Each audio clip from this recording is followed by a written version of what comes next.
Hello world, welcome to another episode of PonderCast. I've got the Technology Integration Coordinator at Steuben County Schools. He also runs Engage.net blog and one of my favorite YouTube channels. He is Google Level 1, 2, and admin. He's a great presenter, and I can't thank him enough for helping me out at EdTech in the Bend and all the other conferences that we go together. But something other people might not know about you, Lance, is how fast you really are. Oh, not as fast as I used to be. You are the fastest educator. Maybe the fastest one I know. Okay, there you go. Okay. Lance Yoder, you once had me introduce you as the fastest Amish person. No. Oh. It was the most technologically advanced Amish. That's right. But yes, I like technology a lot, and I joke around about my last name because I get asked if I'm Amish. Even though I say I'm a technology coordinator for the school district, I still get asked that question. It doesn't add up, although they probably have better cell phones than me. Mine's 3 years old, so you know. Yeah. I actually did some professional development years ago with a couple counties over from me with an Amish school. And the middle school had 800 kids. And then the high school, and it was only a 2-grade middle school. Then the high school had half of that because many of the Amish young men go off to the workplace.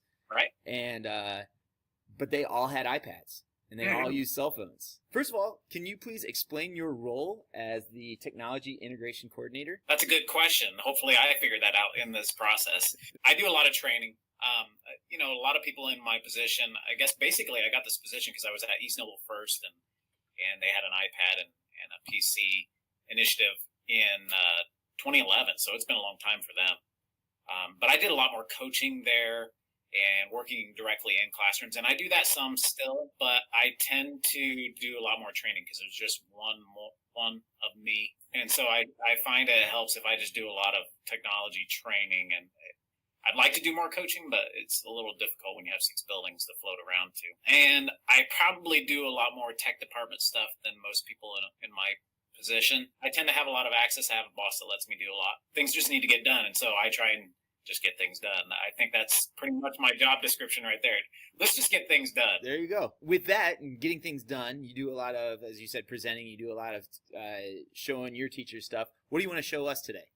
Well, actually, it's kind of cool because I just presented on this a few weeks ago at the HEC conference. Okay. We're doing something a little different here at this district. When I first came on, we had dying pro boards and smart boards. Mm-hmm. Probably sounds familiar. Probably have been in that position. Yeah, that looks like one of our old buddies. And so they're dying, and the tech department said, hey, we got to do something. This was when I was first on, and I said, and Kelly Clifford was the tech director at the time, and she said, hey, what if we do TVs? And the tech guys are like, yeah, let's do TVs. And I'm like, oh, man, I got to move them from smart boards to TVs. Uh-huh. And she looks at me and she said, you figure it out. Right. And I said, okay, I will. And we had a really bad Wi-Fi. There was a whole long story to it, but I just presented on this. We talked about lots of interactive ways to utilize Chromebooks, and there's a lot of great spaces out there for this capability. There's not really a need for an interactive display at the front of the room. I feel very strongly about this because really your tech department's money could be better spent on students having devices, which is much more powerful than kids coming to the front of the board and writing on your $5,000 whiteboard. And so we've come up with some creative ways. And not only that, but I really love collaborative spaces. I love the idea of having spaces where students can work together and think creatively and share ideas and bounce ideas off of each other instead of just listening to the teacher at the front of the room. Right. Super powerful tool that I'm going to bust out today, and that is Jamboard. Kind of funny because Jamboard is this TV that Google put out, which is an interactive TV which is super expensive. Right. But what they've done is they made the software and the capability for us to use it totally free. And so there's really not a need to have a Jamboard to use Jamboard. We need to get you around the room. We need you moving, being present with the kids, and it's cool stuff. So one of the things I am proposing is Jamboard, though. Okay. I have a few teachers trying it, but their hesitancy is, unlike other Google products, it does not have like a revision history. Okay. And kids can be a little bit ornery. So I keep requesting, you know how Google has the little request I keep requesting revision history on that, so that way teachers can look back and see, okay, was someone just being mischievous here? So I'll get started with Jamboard. I'm going to use the Android app on a Chromebook. What it is you can see a few of the jams there, and you can create multiple pages, but you can create a jam in the app by hitting the plus, but you can also do that. Let me pull up a tab here. You can also access Jamboard by going to jamboard.google.com. And these are stored in your Google Drive, but you can't start a new Jamboard in Google Drive yet. So I'll start a new jam here, and I'm going to have you join me here in a little bit. And Seth, you don't have to have the app. You can do this all from the web as well. Okay. Once I create that jam, though, here in the app, and so here I'm back on the web version. I'm just going to show you that it looks very similar. There are some differences between them. The Android version is really robust. The web version is a little more basic. But what's cool is that when I go to add collaborators, I'm able to treat it just like a Google Doc. So if you use Google Classroom, you can integrate this all with Classroom. In fact, I just made a video a couple weeks about it. Jamboard Google Classroom hack. It shows how to create multiple groups really fast in Google Classroom. We will put that in the links below. But this can be used in multiple different ways. One way is to create collaborative spaces. I also have some ideas for replacing interactive boards because you have all kinds of different tools on here.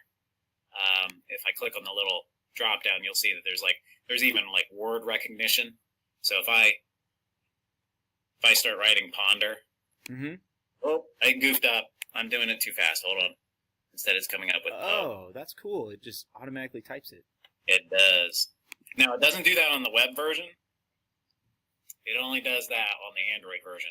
So then you can place those items, move it around. Oh, wow. It's pretty cool. Yeah. So as a teacher, if you're walking around and writing on this, it's pretty sweet. You can change your color. You can also grab items. A lot of the tools that people like on like interactive boards, smart boards, Promethean boards, those kinds of items, right? The ability to move items around and organize them, it's available in here. I'll hit the post-it note. You can add post-it notes.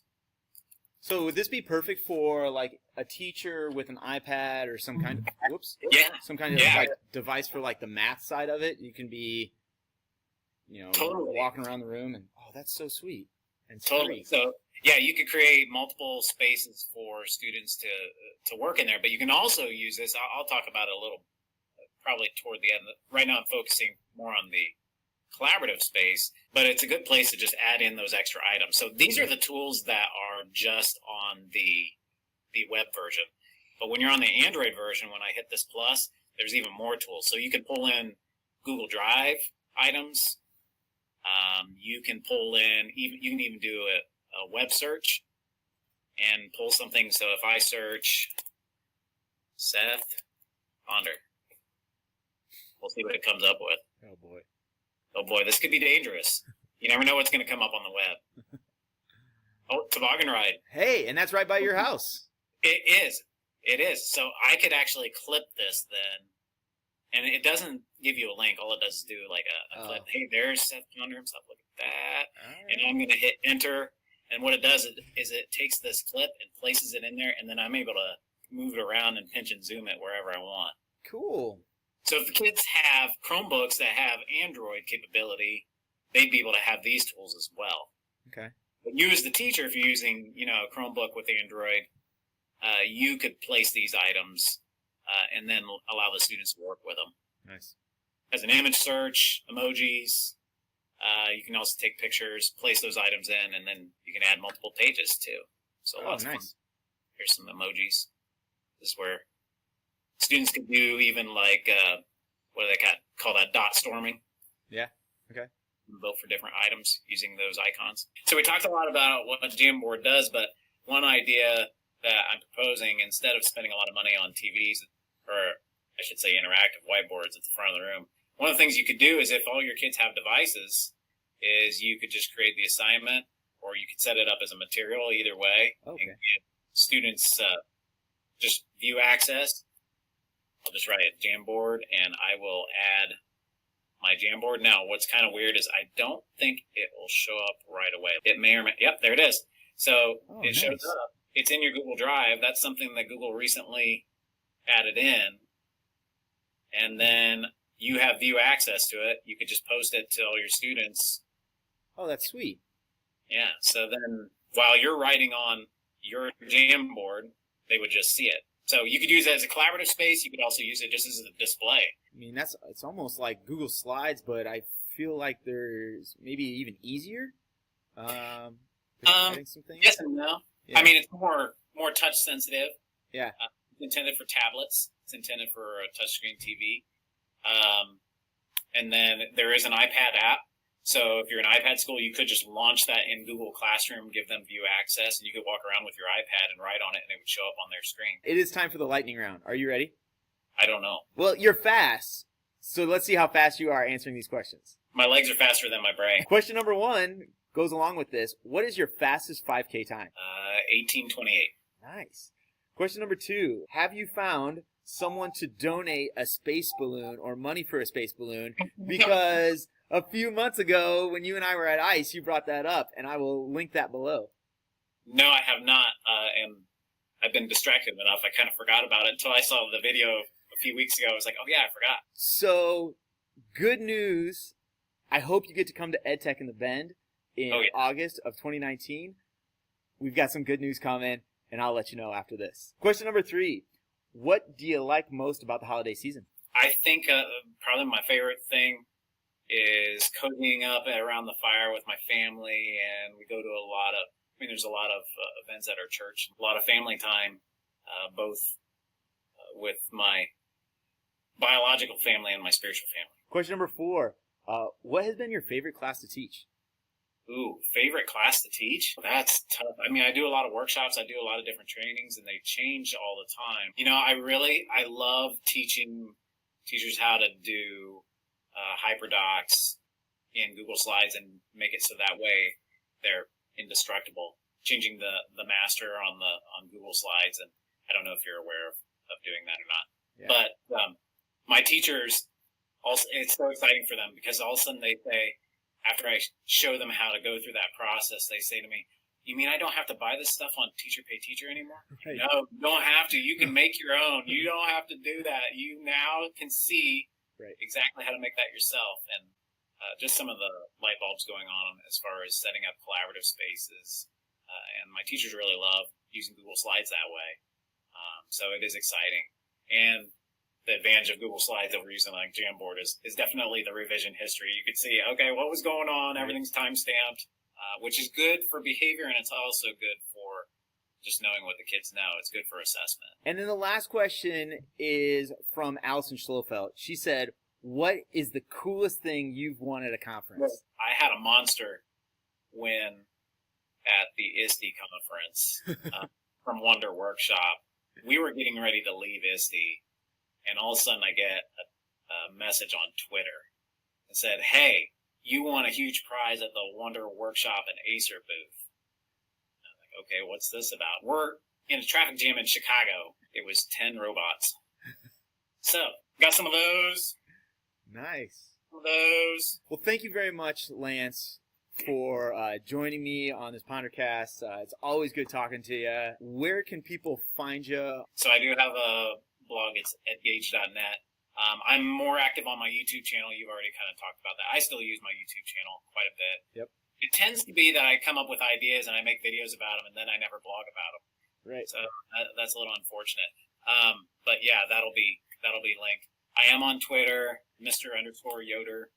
I do have an Instagram, but usually that's goofy pictures of me at conferences. I do have Pinterest. Then teachers can get their, they can get their soup recipes and they can get their ed tech ideas all in one shot. There you go. Thanks again to Lance Yoder down there. Thank you for watching. Please make sure you like, subscribe, and share. Thanks again. Bye. See ya. Thanks.